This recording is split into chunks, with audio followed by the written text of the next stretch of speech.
Lord. Hallelujah. God is in our midst. We praise you, Jesus. We thank you. Today, we are going about to teach, not more about preaching, but more about teaching. So, this is very important. I want you to learn. May space pa dito. Si Ate Jen, JR. Pwede kayo dito, may space pa. You can learn from this, and na-discover ko din ito. Ay, thank you, Lord. Saan? Siya, nadidistract ka.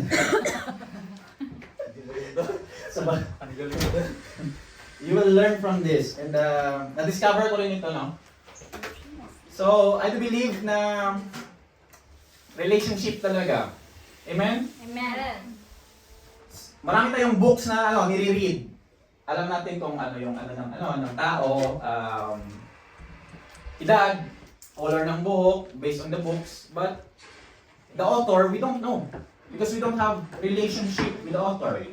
Means, we don't hang out with them, we don't talk with them, right? Sa libro na binabasa natin. And today,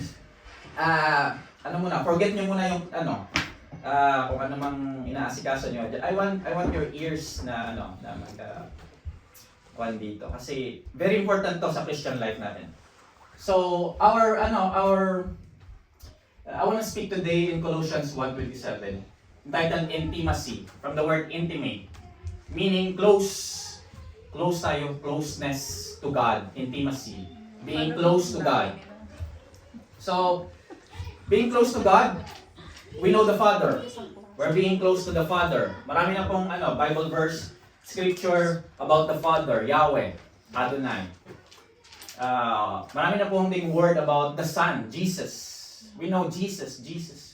But we don't know who the Holy Spirit is. There are some scriptures, konti lang. But we want to have a closeness with the Spirit of God. Amen. Because the Spirit of God, siya po yung Diyos nandito. Hindi natin siya makikita because He is Spirit. But He is in our midst. And He is all we need. The Spirit of God, the Holy Spirit, the Ruach HaKodesh, the Paraklete, the Banal na Espiritu, Holy Ghost, Holy Spirit, Spirit of Christ, Spirit of the Lord, Spirit of God. Those names are attribute to the Spirit of God. So in the last 2 years, nung nasa IMI ako, I encountered the Holy Spirit. So He came into me. Hindi po nakakatuwa. Kapag lalapit po yung Diyos sa'yo. Because He is excited and He is full of love, liquid fire love that He will, tutupukin kanya ng kanyang apoy sa pagmamahal. Your flesh not gonna like it, but I feel addicted to the presence of God. So that's why I read books about the Holy Spirit. So this book is Carriers of the Glory, Becoming a Friend of the Holy Spirit by David Diga Hernandez. And I started to write and search for the Holy Spirit in the Bible. So nagsulat ako, nasa notes ko nagsulat ako. Sino ba talaga yung Holy Spirit? So in the Old Testament, konti lang yung mga tao na yung Holy Spirit nagpunta sa kanila. Joseph the Dreamer, Isaiah the Prophet, Elijah, Samson Then, yung Holy Spirit pa ganun. Tapos aalis na naman. Because hindi pa nag-glorified si Jesus. But today, the Holy Spirit is in us. Meron pong difference if we know about who God is versus knowing about who God is versus knowing God. May difference po. Kung kilala mo ba ang Diyos o kilala mo ang patungkol sa Diyos. There's difference. Right? So for me, nag-start pa lang ako po mag-cultivate ng relationship kay God. Hindi pa po ako, kung sa Bisaya pa, hawod. Expert. I am still learning. So, siguro alam niyo maraming taong full of knowledge of the scripture. Like for example, kapag mag-reflection tayo, we're full of knowledge who God is. Ito. But most of us is based on the knowledge kung nababasa natin sa scripture. But the question is, do we have a true relationship with God? Yung mother and father, yung, for example, example ko si Brad Ramil, okay lang Brad, tsaka si MR. So, si Brad Ramil, nandito sa ibang bansa. And si MR, for example, nasa Philippines. But when MR come to Ramil, dun, malalaman mo na araw-gabi, ano yung mga likes niya, araw-gabi, alam mo na kung ano yung mga pinagkwento nyo. You talk to that person personally. Because you choose to live together with that person. MR choose to live together with Ramil. So they are one in the Lord. Right? So alam mo na yung likes versus nagte-text lang kayo, nagko-call. Same with God. We can have a real relationship with God as we encounter Him. Yun yung talaga, important sa atin. Okay din yung theology, doktrina, okay rin yun. Bible study, prayer meeting, okay din yun. Goods yun lahat. Pero, I think most important sa Christian life natin is relationship with God. Because maraming pastor, they are, grabe yung knowledge about the scripture. Maybe, yung Bible from cover to cover, alam nila. But they don't have relationship with God. Yes. So there's a difference. So my question is, are you willing to have an intimate relationship with God? Amen. Are you willing? Amen. Amen. So our verse for today, if you have your Bible, amen. Nalimayin naman tayo. If you have your Bible, okay lang yung cellphone, okay lang yan. We can have that one. I will wait for Brad Chigar. Maganda kasi yung physical Bible. Nung nasa sentrum ako, lumapit na naman yung Jehovah Witness sa akin. Kinuha ko yung Bible ko sa bag. Ito, may pang-kuha ko. So wala dito si Richard, no, wala si Brad Darius. We're going to pray for them. Alam mo, sa mga tao yon, they need fellowship. So we're going to pray for them. I encourage you to pray for Kuya Richard, Darius, Jaime family, especially yung mga tao wala dito. They need prayers. Yes. Hindi tayo yung kawawa. Sila kasi, we all know in the scripture that those person who dwells into the secret place of God are protected. Psalm 91, si Arnie na ang galing ng exhortation ni Brad Obet, ni Arnie, testimony ni Ate Josie. Hindi ko alam, ewan mo lang, connected lang sa preaching ko. Praise God. So, open your Bible, Colossians 1, verse 26 to 27. Okay. So, this mystery, which has been hidden from ages and from generation, but now has been revealed to His saints. To them, God willed to make known that are the riches of the glory of this mystery among the Gentiles, which is Christ in you, the hope of glory. This is the mystery. Mystery yun to. Sa Old Testament, sa mga Hudyo, and ni-reveal to sa atin, sa mga hintil, sa new generation ngayon, ni-reveal sa atin. Saints, tayo po yung saints, believers kay Jesus. So, ano ba yung mystery? Sabi si Apostle Paul nagsulat nito. No? Colossians, hindi ako expert dito. Sabi niya, Christ in you, the hope of glory. Hope, sinabi niya ni Josie. Hope, sinabi din ni, sino sabi? Brad Obed, sinabi niya. Hope, pag-asa na makita natin yung presensya ng Diyos, ng glory. So ito yung mystery. Christ in you, the hope of glory. Ano ba yung mystery na yun? That Christ abides in you. Nag-abide po si Jesus sa atin. So sometimes yung theology natin, na kapag nagkamali ka, si God galit na sa'yo. Sino nakaranas nun? Na parang si God, kapag nagkamali ka, for example, nagkamali ka kahapon yun, si God, sa'yo, parang galit sa'yo, o nagkamali ka. No. God still loves you because He abides in you. Amen. So, when Jesus was here on earth, kasama yung 12 disciples, tayo parang 12 disciples din tayo, no? Si Jesus yung natin, yung teacher natin. So, ginather ni Jesus yung disciple. 12. Sino ang gusto maging si Pedro? Wala may nagtaas ako. Pedro, sino gusto maging si Pedro? Ha? Pati warek. So Si Jesus ganun din, 12 disciples. Ginather niya. Sabi niya, is it bad? Assuredly I say to you, nevertheless, it is your advantage that I will depart from you, so that the promise of the Father will come to you. Nevertheless, that is in John 16, I think. John 16:7. Nevertheless, I tell you the truth. It is to your advantage that I go away, for if I do not go away, the helper will not come to you, but I depart, I will send him to you. Oh, Jesus! Bakit ganun, Jesus? Okay ba? Advantage ba, Jesus, na mawala ka? Sabi ni Jesus, advantage na mawala siya. So that ang helper daw, pupunta sa atin. Ang Holy Spirit daw pupunta sa atin. Because Jesus, even though that He is God, He is 100% God, but He is limited. He cannot go unto other places because He has in the human flesh during that time.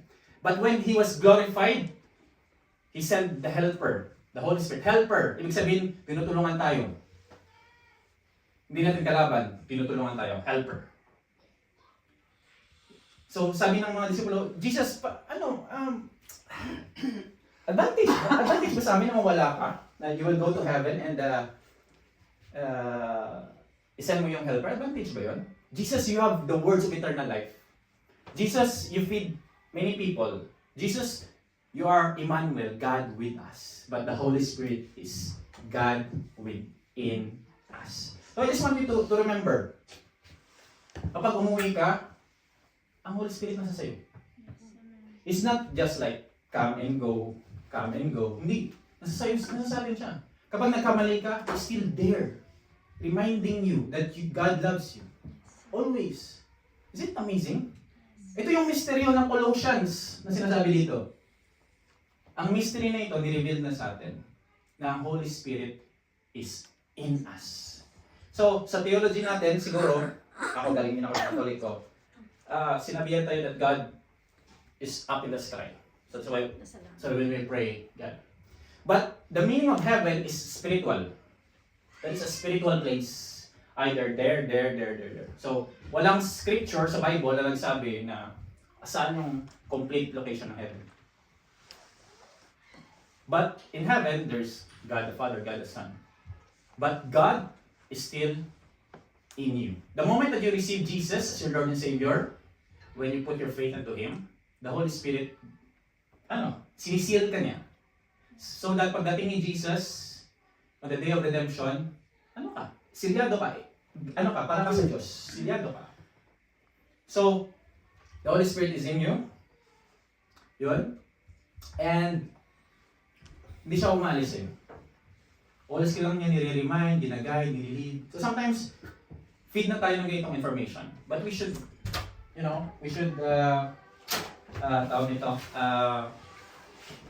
think, reflect that God is inside of us. Amen? He is in us. Hindi po siya malayo. That's why, sabi ni Jesus, the kingdom of God is not there or there. He is within you, amongst you. Yung NIV amongst you, ata yung NLP amongst in your midst. So, si God, hindi po malayo. Nandito lang siya sa atin. Amen? 1 Corinthians 6:19. The same way, we are the temple of the Holy Spirit. Tayo daw yung templo. Yung temple means Holy of Holies. Diyan po nagdadwell si God. I will give you an example. Nung buntis po si Arnie, first month, second month. Right? Napunta kami ng doktor. Nag-ultrasound. It is amazing. There is someone inside Arnie that has a heartbeat, that has arms, feet, nagsiswim. Nagbibigay ng testimony that buntis si Arnie. Siguro nagdidigay, nagsusuka? Nagduduwal? Yeah. Nagsusuka. So there is someone living inside Arnie. And that is Elyon. A person. But in your life, the Holy Spirit is living inside of you. And He is a person in you. Hindi natin nakikita. Yes. Hindi natin nafe-feel. Yes. Because He is living in your spirit, not in your soul, not in your body. So I want to give you an example later on about body, soul, and spirit. Para malaman nyo. Pero I do believe we have aspects of Christian living. First is outer Christian life. Pagiging Kristiyano natin. Ano yun? Involves our relationship with others, moral conducts, and our service to the Lord. Yan yung yung outer Christian life natin. Second is intellectual Christian life. Knowledge of the scripture, reading the word of God, doktrina, faith natin, theology. Pero, tingnan nyo, yung mga churches ngayon, they emphasize about those aspects. Hindi sila mostly nag-emphasize about relationship inside. Mostly yung churches nagsasabi, mahalin mo yung ang kapwa mo. Good yun, okay yun lahat. Mahalin mo yung kapwa nyo, doing good, tayo doon, kindness tayo doon sa taong yun. Magbigay tayo ng grocery or tumulong tayo. Those are good. Those are good. But sometimes I do believe that the aspect of a Christian life is relationship within. Within God. Yan talaga ang natin, yung need natin. I do believe. And the inner life is yung nagkaroon tayo ng relationship kay Holy Spirit every day, day and night. Amen. Do you believe in this? Amen. Amen. So, it's okay to take notes now. So, Matthew 6:33, seek first the kingdom of God and His righteousness, and all these things shall be added to you. Ulit-ulit na lang tong verse na to eh. No? Akala natin yung kingdom of God is yung blessing. Akala natin yung kingdom of God is yung nabibless tayo, siguro may narisita yung material na bagay. Or tumulong ka, yan yung kingdom of God. For example, charity, tumulong tayo doon. But hindi. The kingdom of God in His righteousness is having relationship with the Spirit of God that is in you. So, the question. Kinwestiyon si Jesus na question sa mga Pariseo doon that time. At kinwestiyon ng mga Pariseo si Jesus. Jesus, saan ba yung kingdom of God? Sabi ni Jesus, huwag kang tumingin dyan, huwag kang tumingin dito. But the kingdom of God is within you. Nasa atin. So, in 1 Thessalonians 5:23, now may the God of peace Himself sanctify you completely, and may your whole spirit, soul, and body be preserved blameless at the coming of the Lord Jesus Christ. Can I ask 3 person to be here para tatlong person dito. Ayan.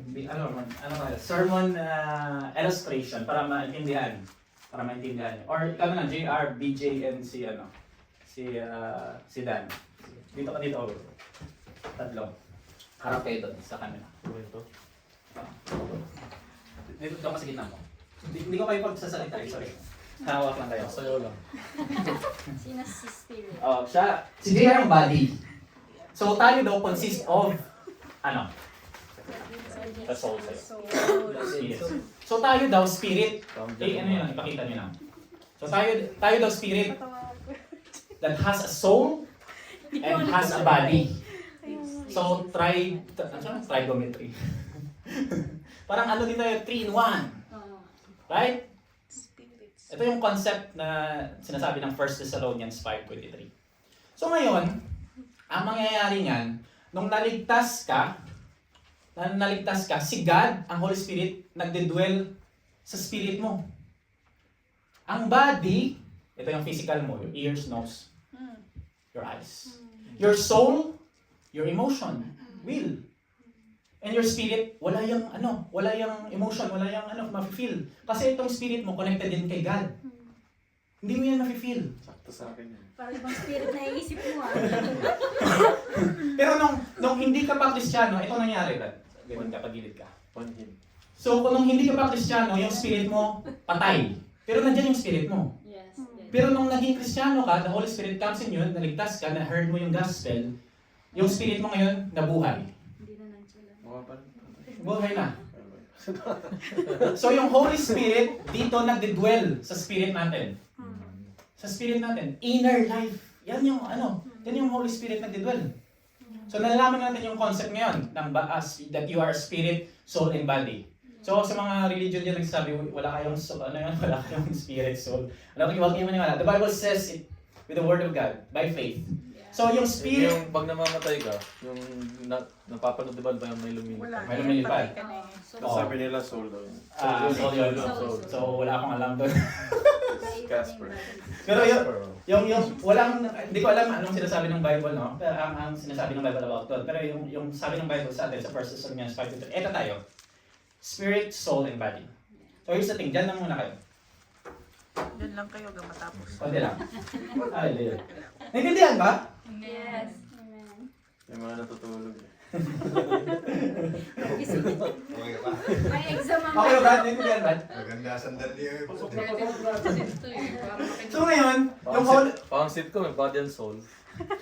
ngayon yung magsalita si Brad DJ. yung Holy Spirit nagdidwell dito. In order para ma-change yung soul natin at saka yung body, dapat yung soul natin Diba? naka-focus inwardly sa spirit. Gets natin? Yakapin mo daw. Para yung decision ng soul natin is ma-portray sa body. Tama. Yes. Yeah. Hindi po outwardly, only inwardly. So when when you read the Word of God, having fellowship with the Holy Spirit, yung spirit mo at saka yung Holy Spirit nagpe-fellowship. Then yung spirit mo is influenced by God. And now, yung influence na yan, for example, sabi ng spirit, you are loved by God. Yung soul mo ngayon, as you have inward relationship with your spirit, yung soul mo yung nakaka-receive that you are loved by God. Ngayon yung soul mo yun, sasabihin niya sa body mo that you are loved by God. So ibig sabihin yung body mo magre-react about sadness, magre-react ng discouragement, hindi na magre-react ng sadness at discouragement. It will react on joy, peace. So sometimes if we feel bad, if our body feels bad, let your soul have fellowship with the Spirit. Yakapin mo daw si Don. Love mo ako. Para ma-renew yung mind mo, which is nasa body mo, ma-renew yung soul mo. Amen? Yes. Natindihan niyo yung concept ni God? So, sabi ng Corinthians, yung mystery na yun, yung Holy Spirit is nandito doon nakatira. Sa innermost. So that's why the Holy Spirit is not in heaven. He is inside of you with the kingdom of heaven. So kahit saan ka pumunta, the kingdom of heaven, na ano mo ngayon, nade-develop mo, na-influence mo yung katabi mo. Kaya sometimes masasabi mo sa katabi mo, sa workplace mo na, pwede ba kitang ipag-pray? You're influenced by the kingdom of heaven.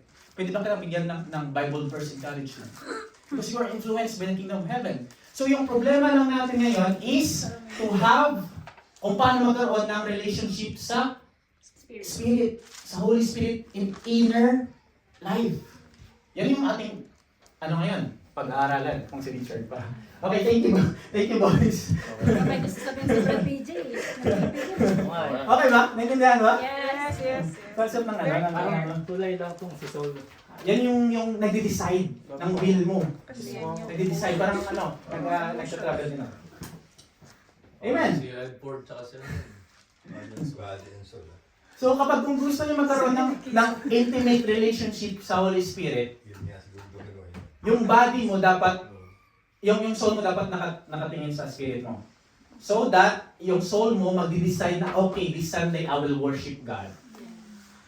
Because when you worship God, you develop intimate relationship with Him. Amen? Ito yung sekreto. This will revolutionize your Christian life. That God is not far away. He is in your midst. Hindi ko malayo yung Diyos. That's why kapag may problema ka, Souls din sa Catholic ko lang yun. yung bro? Katolik. Yung All Souls Day ba yun? All Souls Day, tradition yun. Sa Catholic ba yun? Catholic na. Katolik yun. Catholic.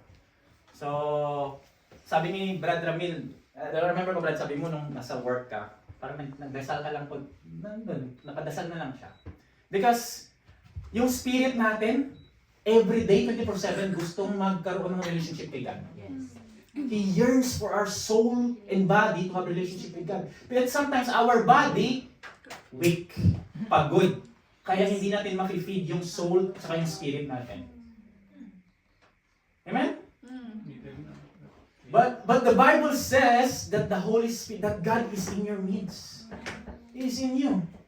Kaya kahit nagkamali yung body mo, for example, nakatingin ka sa ibang babae, and now, dahil may relationship ka sa Spirit, the Holy Spirit will going to convict you right now. Yes. That the body is wrong, and you're going to change that kind of wrongdoing. Amen? Ganun pala yun. Yes! Kaya pala may pumipitik lagi Wala sa din na? pipitikin tayo mo.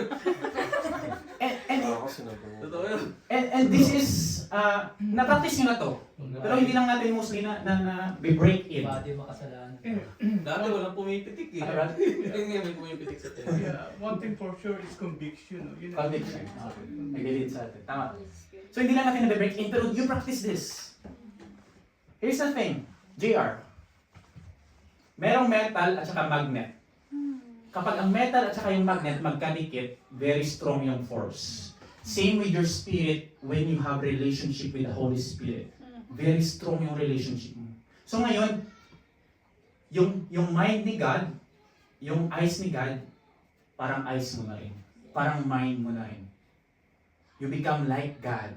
Tingnan mo sa Genesis 3. Sabi ni God, Eve, Adam, huwag niyong kainin yung apple, hindi yung fruit. Alam mo ba, nung sinabi ni serpent na, kainin niyo yun para maging Diyos kayo. Pero tingnan niyo, ang revelation, si God, sinabi kay Adam and Eve. Ibig sabihin, God is imparted wisdom to Adam and Eve. Meaning, si Adam and Eve, naging si God na rin. Because God shared that wisdom to them. Amen. This will revolutionize your life. Amen. Gusto niyo ba ito? Yes. Ito yung greatest secret. Nalaman ko na lang din to. Nung nagkaroon lang ako ng intimate relationship kay Holy Spirit, I'm cultivating a relationship. Nalaman ko lang din to. Kala ko si God, sa akin? Malayo si God when I call Him. But the scripture says that when you call me, I will answer you. And I will show you great and mighty things that you don't know. Amen. Amen. So, question. How are we going to have an intimate relationship with the Holy Spirit inwardly? Paano yung soul natin at saka yung spirit natin magkaroon ng relationship sa Spirit of God? Meron tayong, how we seek God inwardly. We seek God inwardly, one, thanksgiving and praising. Di ba kapag nag-worship ka, nagpe-praise ka kay God, mapipil mo yung presensya niya. Di ba? That is true.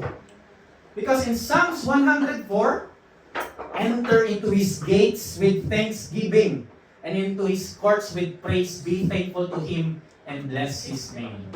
Kapag pumunta tayo sa Diyos na hindi puro reklamo, hindi puro ganito ganyan, thanksgiving. Kahit hindi mo pa nare-receive yung sahod mo, nagte-thank you ka na lang kay Lord. Kahit hindi mo pa nare-receive yung prayer answered or yung prayer request mo, o hindi na-answer yung prayer mo, nagte-thank you ka na lang kay Lord. Pinupuno ka pala ng presensya ng Diyos yung buhay mo. Amazing! Hallelujah! Woo! Hallelujah! There's something happening inside of your spirit. That's why napapaiyak ka.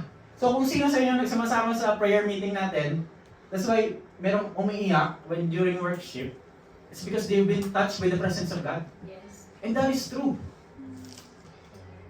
Amen? Amen. We seek God first in our physical. Okay. Physical. When we praise God, when we sing, we seek God on that. Worship, kneeling, praying, walking around, crying. We seek God in our physical. And sometimes we seek God in our emotions. Kasi sometimes, siyempre pagod na tayo sa kakadasal, worship, Lord, praise God, praise God. Pagod na tayo doon, ngayon isip na naman natin si God through emotions. Remember ko si Brad JR, kasi mas malakas na yung presensya ng Diyos kapag napapaiyak ka, Brad? Tama ba yun? So, Di ba? That is God, pinupuno ka ng presensya ng Diyos when you are seeking God in emotion. That is true. Amen. And sometimes, pagod na rin tayo magkaka-speak in tongues, praising God. Tapos pagod na tayo doon. We seek God into our emotions. Kasi sabi ng Bible, you shall love the Lord your God with all your strength, soul, and mind. Hallelujah. Kasama dun lahat. And the Holy Spirit desires most in us in our life na punuin tayo ng kanyang presensya. And Galatians 5:22 and 23, sabi doon that the fruit of the Spirit is love.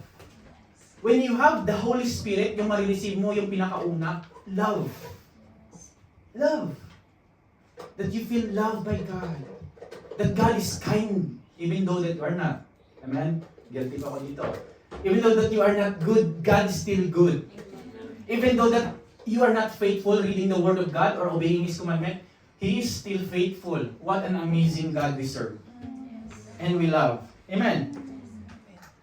The Lord says, obey my commandments. When you obey my commandments, you are demonstrating your love to God. Yes. Paano natin mahalin ng Diyos? Simple lang. Sometimes, ang pagmamahal sa Diyos, sabi natin, magtulong tayo sa ibang tao. That's good. Maggawa tayo ng mag-feeding program tayo. Ilibre mo yung katabi mo. Huwag mo na siya pabayarin ng utang mo.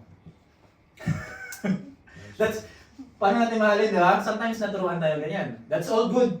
But, sabi ng Diyos, paano mo siya mahalin? Obey His commandments. Thank you. Yan. Kung malaki siguro utang nito. So first, we seek God inwardly by thanksgiving and praising. Second, silence. Masisik natin si God through His silence. Yung inward spirit natin, masisik natin ng Holy Spirit in silence. This is kind of hard, but this is very, pinapractice to ni Ate Grace, pinapractice to ng, namin. And, have you experienced na kapag umuwi ka ng bahay, after mo ng praise and worship, after mo ng church, umuwi ka ng bahay, just simply relax in silence. No words. Wala ka na, no need mo na magbasa ng Bible, although we need. No need na mag-scroll ka, no need na sulat ka about testimony about it. But you're just lying there and just like silence. Totoo yun. Amen. Amen. Ikaw solo mo. Oh, so Silence. Totoo, literal na silence. Literal na silence.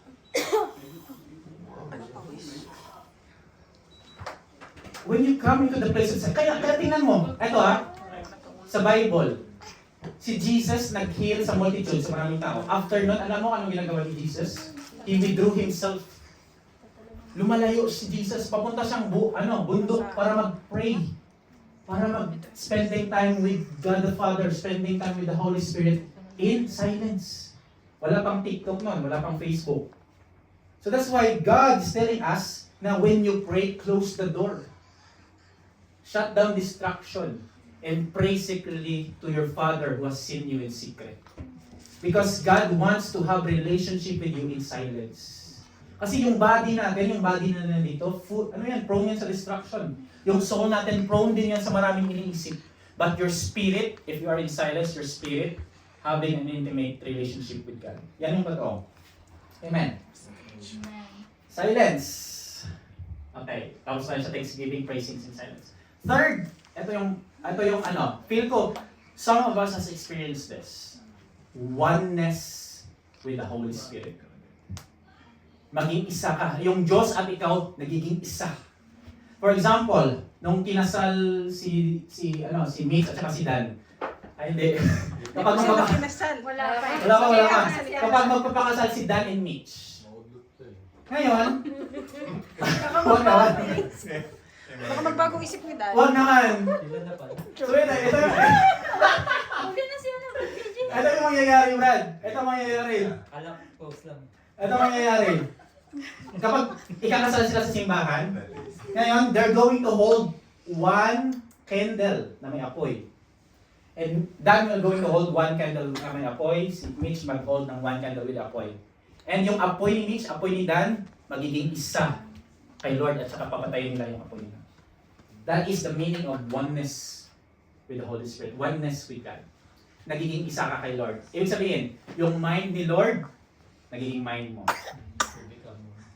Yes, to become one. Amen. Amen. Pilaw ka ng sariling Yung mind, yung words mo nagiging one with Lord. Yung eyes mo nagiging one with Lord. Give you an example.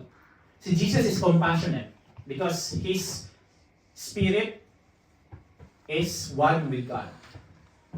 Ngayon, kapag pumunta ka ng sunness or centrum, suddenly, nagkakaroon ka na lang ng compassion sa taong hindi alam kung sino yung Diyos. Nagiging compassionate ka na lang. So, ang gagawin ng Diyos, dahil meron kang ganung compassion, ang gagawin mo, dahil one ka with Lord, you're going to share the gospel to them now. You're going to pray for them now. You're going to encourage with them. Kasi si Jesus pumunta dito to seek the lost. Hindi pumunta si Jesus dito para i-call yung righteous. Jesus called for sinners to come into repentance. Para sa atin. So yung ginawa ng Diyos ng heal, ng forgive ng sins. Yan. 1 Corinthians 6:17. Bigyan ko kayo ng Bible verse. Hindi mo nalagay. But he who joined in the Lord is one spirit with Him. Amen. Amen. Your thoughts is God's thought. How amazing it is. Your eyes is God's eyes. 6-7. I want that into my life. Sometimes, doon ako sa work ko, meron ako nakita sa labas, nagda-drugs, usok yung likit-likit ba? Tapos nakikita ko sila, lumuluha ako. Lord, anong gagawin ko, Lord? I'm going to share the gospel to them. Sometimes, pinipray ko na lang sila in silence. Kasi hindi nila alam yung light, hindi nila alam yung katotohanan. But I pray na continue tayo magkaroon ng relationship kay God para maging one time with the Lord. But tingnan nyo ang verse, but he who is joined to the Lord is one spirit. Past tense. When you receive Christ, when you continue to have cultivated relationship with God, nagiging isa ka na kay Diyos, sa Diyos. For example, yung wife ko at ako, 7 years kami ng relationship. 4 years long distance. 4 years? 2 years. Totoo. So, ibig sabihin, hindi ko pa mostly. Ay, malo. Ay, kapal. So, Kasama rin yung bata. so, ibig sabihin, hindi pa ako mostly Napapalo. have an intimate relationship with her. Because when you develop intimate relationship with God, you are developing relationship with God Family ito eh. every day. Nagiging intimate ka kay God when you are Pero lagi nagiging isang bahay ka na lang with God. For example, me, mas nakilala ko si Arnie nung naging isang bahay na lang kami. Baka mariwana. Dati, sa Pilipinas, alam kong gusto niya, sometimes hindi ko rin alam favorite color niya, alam ko kung saan kami kakain. Like us, we know God in the Bible. Alam natin na si God is 3-in-1, God is Father, but we will have an intimate relationship with God when we choose to dwell kung saan si God nakatira. And alam mo ba kung saan nakatira si God? In your spirit. When you choose to have intimate relationship with God in the spirit, doon mo mas nakilala ang Diyos. Relationship po. Amen? Malalim ba? O tama lang? I will give you 4 words para maano natin to. Maintindihan natin yung oneness with the Holy Spirit. Ito yung pinaka-climax ng teaching natin. Okay ba, Brad? Hindi, I want you to learn.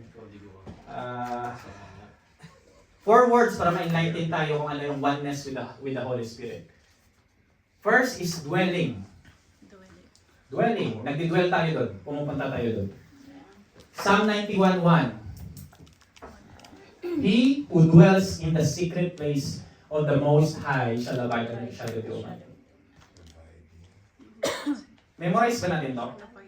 Most of us memorize natin to. Kasi sa Psalms, ito yung Psalms na nagbibigay si God ng protection, assurance, dual protection, charge of angels, lahat ng klaseng protection nandyan sa Psalm 91.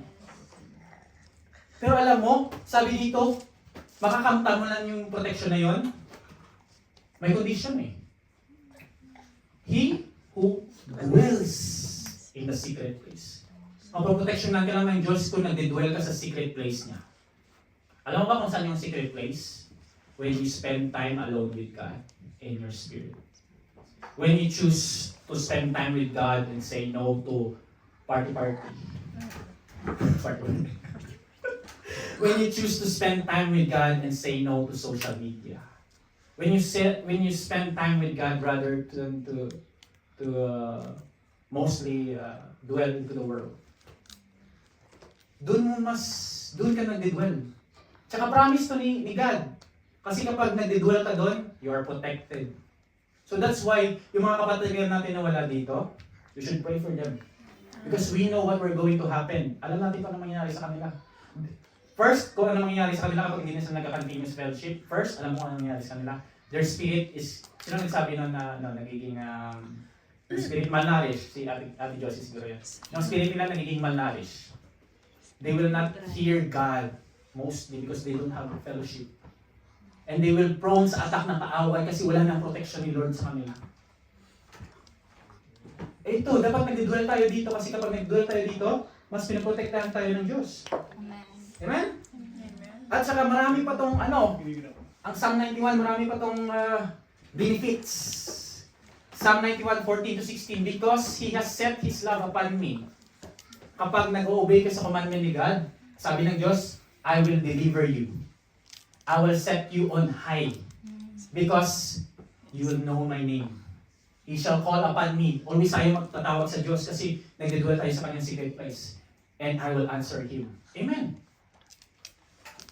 Yung verse, magkadikit. Ibig sabihin, ang Diyos hindi malayo. Malapit lang sa atin. I will be with Him in trouble. Kapag nagtutrouble ka, may problema, may major financial problem siguro, God is in your midst. I don't know kung ano yung way ni God, pero He is with you. I will deliver you and honor you.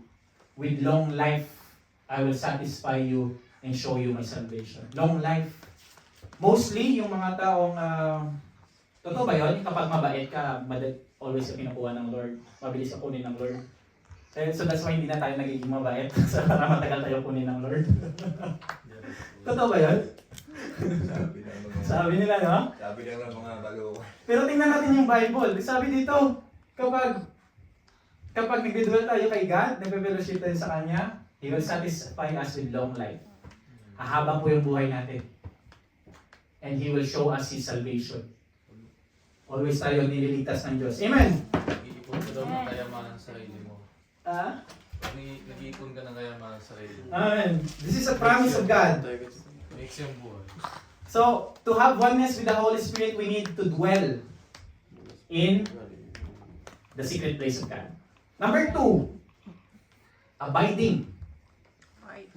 Dapat nag-abide tayo. Masabi ito ni Sis Army kanina. Ito rin yung sa ano natin, sa vision. John 15:5, I am the vine, you are the branches. Dito naman tayo sa vine. He who abides in me and I in him bears much fruit, for without me you can do nothing. Jesus says, I am the vine. Kapag branch ka ni Jesus, kapag believer ka ni Jesus, at saka hindi ka nagpo-produce ng fruit, there's something wrong. Kasi baka hindi ka nag-a-abide sa Kanya. In order for you to have fruit, you should abide in Jesus. In order for you to have fruit of the Holy Spirit like love, joy, peace, righteousness, goodness, faithfulness, dapat nag-abide ka. Pero tingnan mo yung life natin ngayon. Maraming kulang. Right? Sometimes you love 1 week, then pagka next week, anger na naman. Hindi, nagiging temporary. Right? But the promise of God is as long as you are abiding in Him, you will bear much fruit. Because without me, you can do nothing. Without Jesus, you can do nothing. The Spirit gives life. Hallelujah. So kapag nag-abide tayo kay Jesus, He gives us life. Naging totoo kapag nag-declare tayo ng mga promises niya. Amen. One time, sinabi ko sa Holy Spirit, paano kita malalaman? How can I know you? Then suddenly, sa fridge namin, nahulog 4 na beses yung verse. Galatians 5:22-23. You will know me by my fruit. Love, joy, and peace. Sabi ko, bakit nahuhulog to? Dikit ko na naman, nahulog na naman, didikit naman Sagot pa ako. rin sa tanong. Yun pala yung sagot, sabi ko, wow, ito pala si God. He loves. He's gentle. He's faithful. He is slow to angry. Kahit nagkasala tayo, patience pa rin siya. Amen. Amen. Grabe lang. Self-control. Hallelujah. Tapos na tayo sa, sa dwelling, abiding. Meron tayong third, hiding. Two na lang. Gutom na ba kayo? Two na lang, hiding. So, in 1 King 19:11-12, si Elijah, the prophet, he ran away from Jezebel. Kasi pinatay ni Jezebel yung mga prophets. So ngayon, si Elijah, the prophet, pumunta siya ng Mount Horeb. Natakot siya. Ngayon, naging discouraged siya. Gusto niya yung patayin yung buhay niya. Pero servant siya ni Lord, ha? Ito yung sinabi niya. Hindi. Nung sa Mount Horeb siya, nagpakita yung Diyos sa kanya. Bakit hiding? Ito. 1 Kings 19:11-12. Then he said, "Go out and stand on the mountain before the Lord. And behold, the Lord passed by, and a great strong wind tore into the mountains and broke the rocks into pieces before the Lord. But the Lord was not in the wind." Nung pumunta ang Diyos kay Elijah, dinestroy ng Diyos using the wind, yung rocks na destroy. Kasi Elijah was depressed, so he's searching God. Kapag nade-depress tayo, sinesearch natin si God. So sometimes, akala natin, for example, manifestation, strong wind. Sometimes, yung manifestations of healing. Akala natin nandun ng Diyos. Sometimes,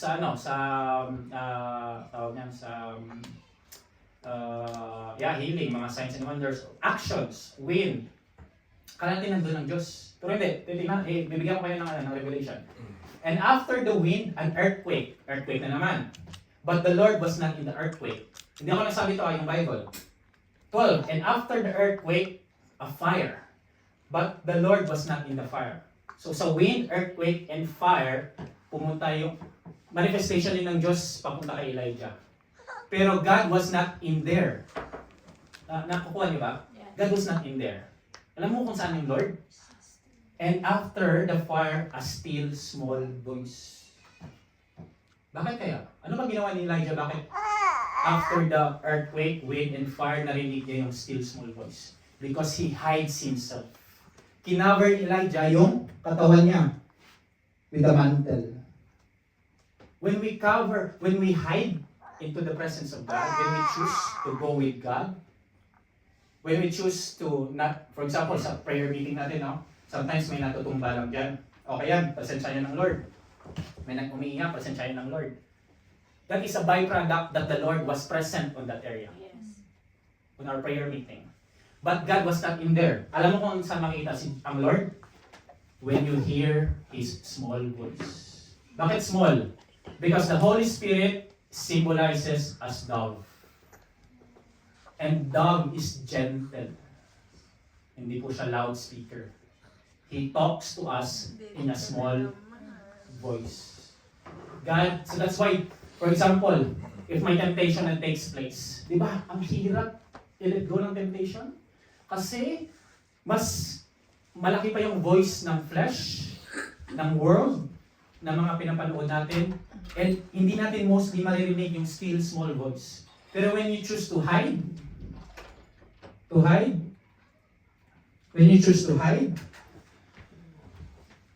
not to focus on the action, not to focus on the manifestation, but to seek the voice of the Lord. Like, paano natin siya masisik? Spend time with God in the Word.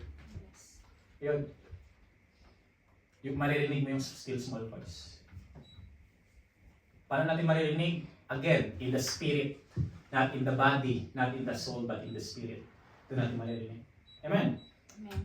Ito medyo, feel ko na natin to, na-experience na to.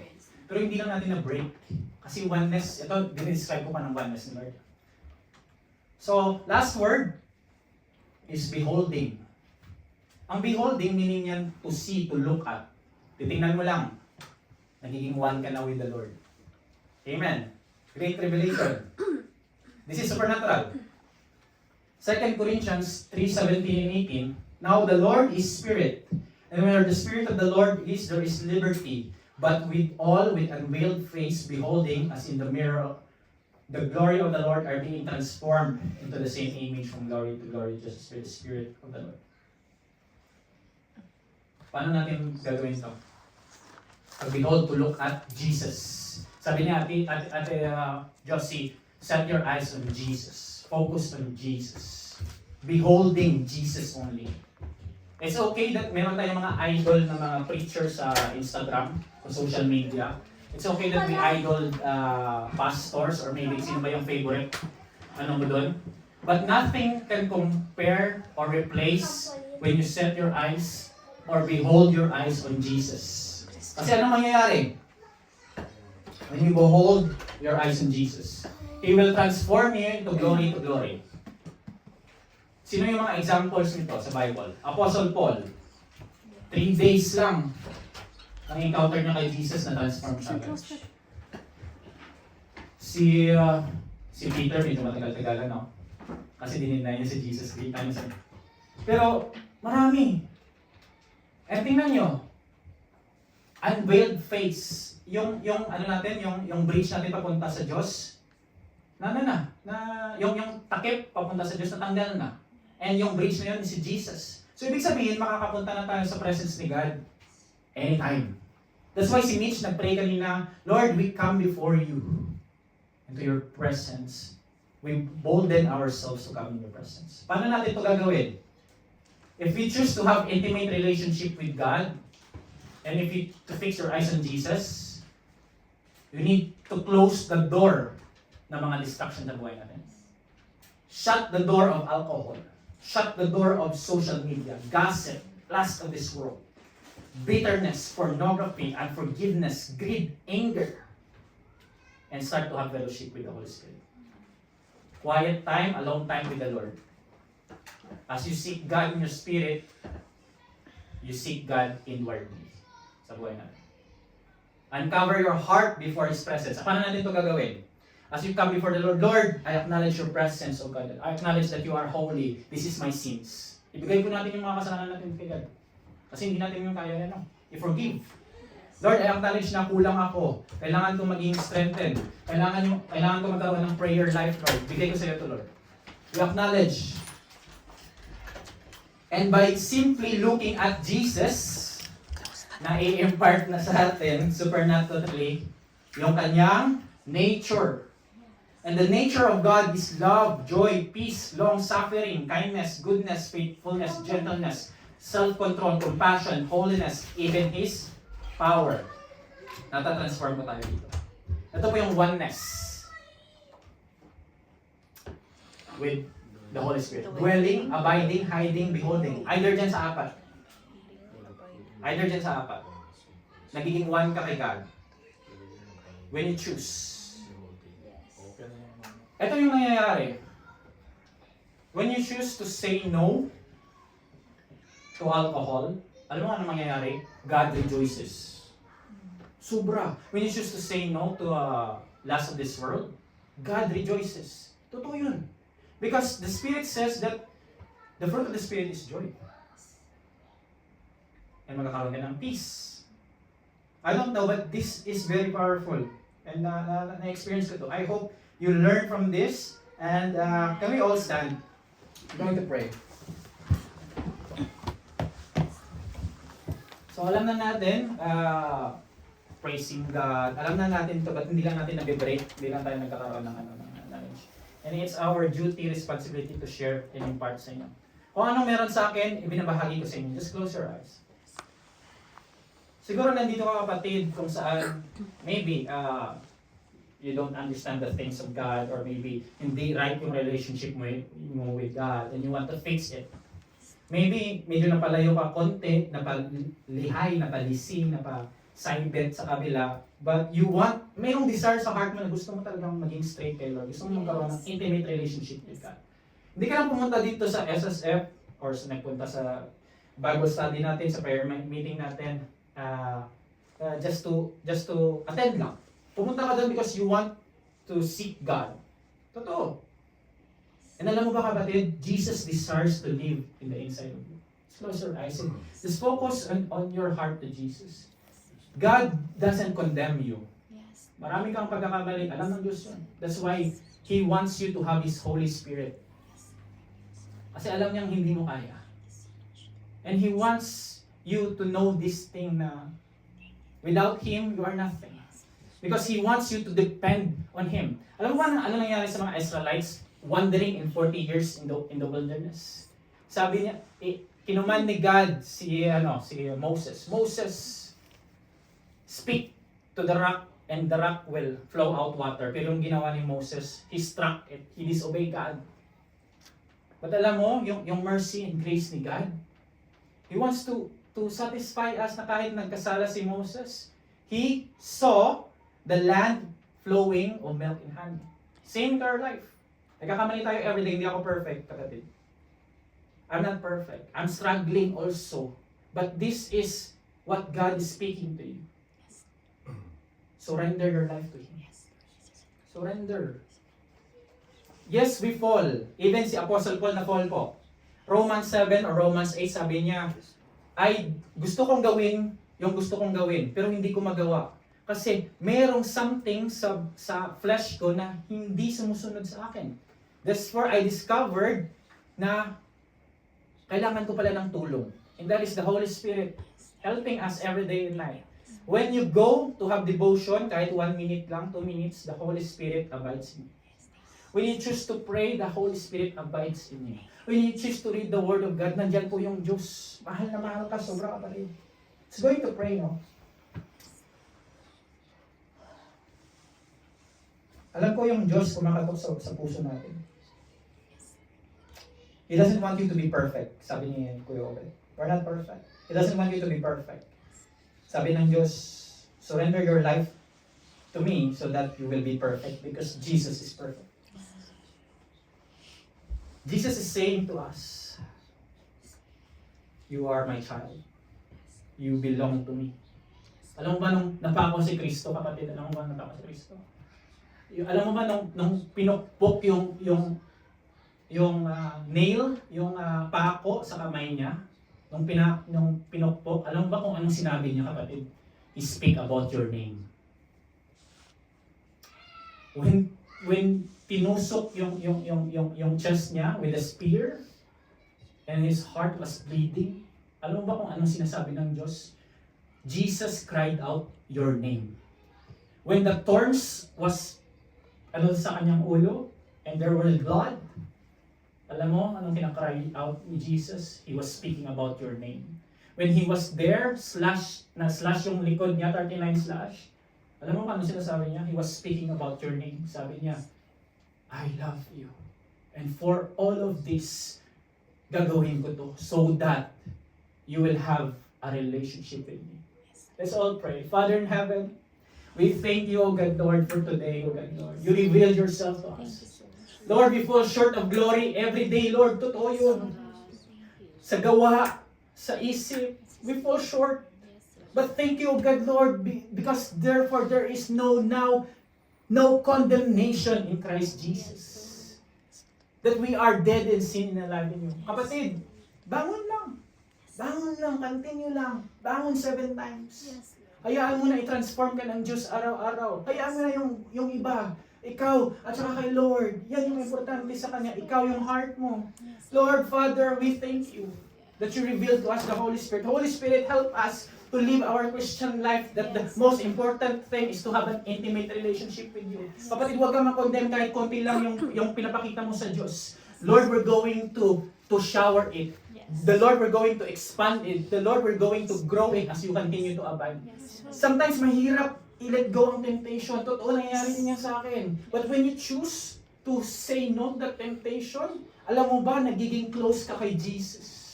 There is supernatural happen and changing in your life. Father, we thank you, O God, that your presence is in this place, Lord. We thank you, O God, Lord, that this is your children. We belong to you. We are in your midst. We are in your heart that you protected us, O God, Lord. That your protection is in us. That you give us light, O God, Lord. Lord, cleanse us. Alam mo ba yung Diyos, hindi niya kinakount yung kasalanan natin. Sabi niya, I forgive and I forget. Lord, thank you. That is in you. We have salvation. That is in you. We have forgiveness. You are faithful to forgive us. Lord, I love you. Yes.